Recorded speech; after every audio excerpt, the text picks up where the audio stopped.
Con 20. Nos vamos ahora a noticias internacionales. Isel Guerra está con nosotros nuevamente aquí en el estudio. Isel. Sí, en esta oportunidad para abordar otros temas que hasta cierto punto también están relacionados con el conflicto en el Medio Oriente y con lo que hemos estado hablando también en estos últimos días, ¿no? Esta eventual viaje de Donald Trump hasta China para reunirse con Xi Jinping, que por estas horas pareciera estar en duda precisamente que ese encuentro se vaya a concretar efectivamente a finales de este mes de marzo. ¿Por qué? Porque el día de ayer ante algunos periodistas Donald Trump planteaba que estaba considerando posponer precisamente esta reunión con Xi Jinping en Beijing por un mes aproximadamente. La razón: la guerra con Irán. Lo que señalaba el presidente de Estados Unidos en estas declaraciones es que era importante que él permanezca disponible para supervisar la guerra. Lo que señalaba Trump era lo siguiente: tengo muchas ganas de estar con él, haciendo referencia a Xi Jinping, porque tienen una muy buena relación, señalaba Trump, y que no había ningún truco detrás de esa eventual decisión de Donald Trump de retrasar, por cierto, la cumbre con Xi Jinping en aproximadamente unos 30 días. Bueno, hay respuesta ya desde China.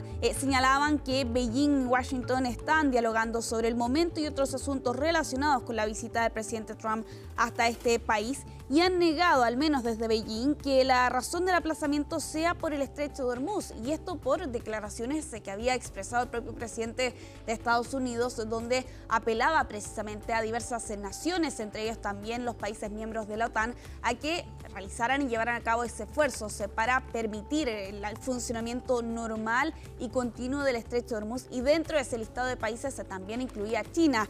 Bueno, desde Beijing señalan que de posponer la reunión, evidentemente va a haber allí algún tipo de esfuerzo para poder concretarla eventualmente, pero que efectivamente no sería la razón las declaraciones del estrecho de Hormuz, sino que lo que planteaba el propio presidente de Estados Unidos el día de ayer. Al menos hasta este momento se mantiene la fecha, más allá, por cierto, esta premisa que ha lanzado la Casa Blanca de posponer el encuentro en un mes, ¿no? En rigor debería comenzar el 31 de marzo hasta el 2 de abril allá en Beijing, y hay algunos diálogos que se han concretado en estos últimos días, particularmente en París. Representantes de Washington y de Beijing se han estado reuniendo en estas últimas jornadas para negociar algunos puntos base en temas de inversiones, de aranceles, de sanciones económicas también.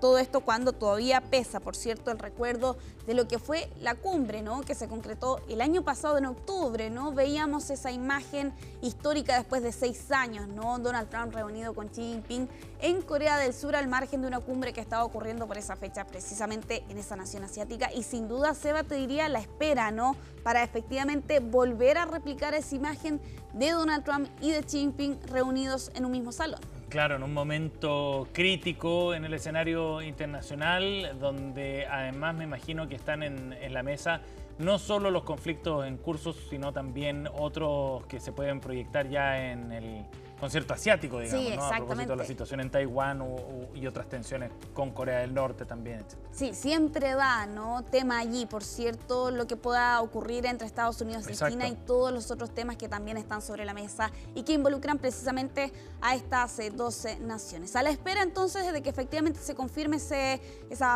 que pospongan la fecha de ese encuentro en un mes más, vamos a avanzar en esta revisión internacional.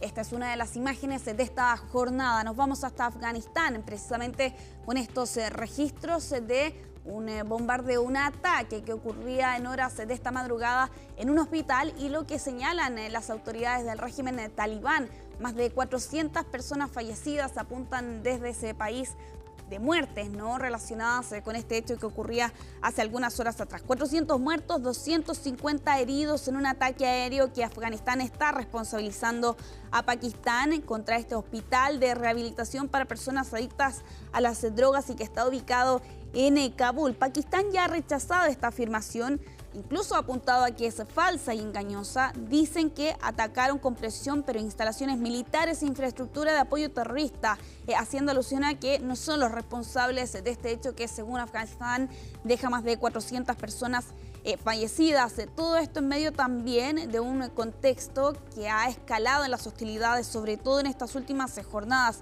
Estos dos países evidentemente y efectivamente arrastran hostilidades de hace algún buen tiempo.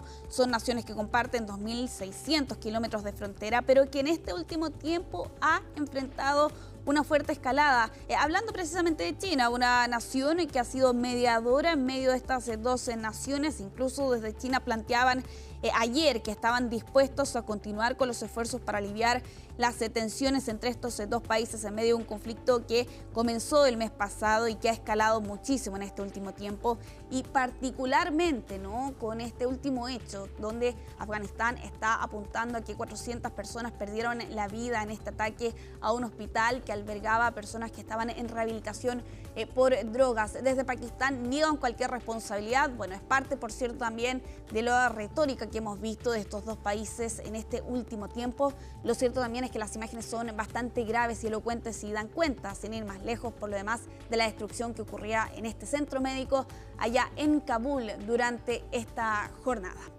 Vamos a ir cerrando esta revisión internacional con esta historia. Llega desde Estados Unidos.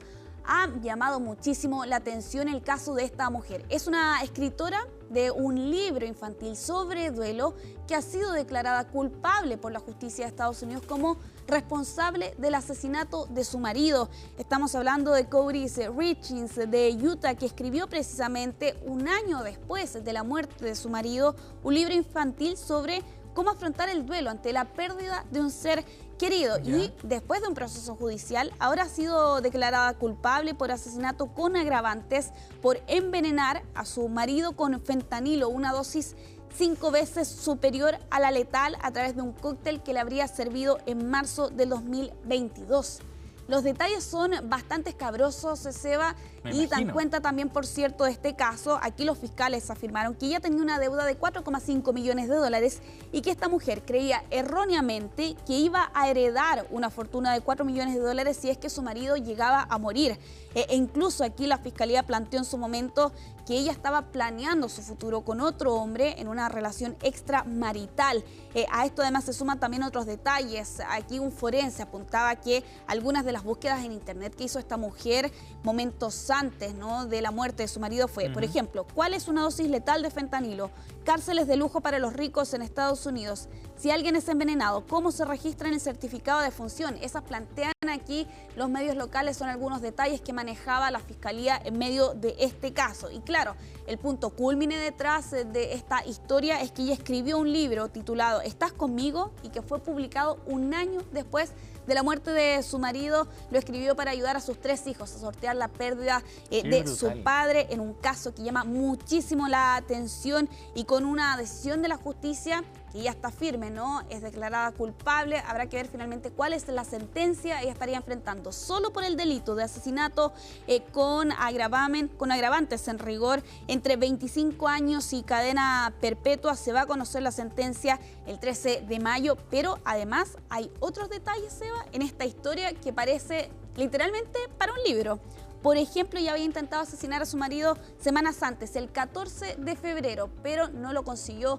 Eso llevó a que, precisamente, para las autoridades fuera una alerta, ¿no?, de que efectivamente aquí había una responsabilidad detrás de esta mujer. Qué escabroso, parece como la historia o el guión de una película, ¿no? De todas formas, serie. Sí. Bien impresionante, y la desfachatez con la que tuvo que actuar después para poder publicar un libro. Incluso. Exactamente, sí, y un libro infantil dirigido precisamente a sus 3 hijos, ¿no?, que estaban sorteando allí la pérdida de su padre, producto de un asesinato que plantea aquí la justicia de Estados Unidos cometió esta mujer.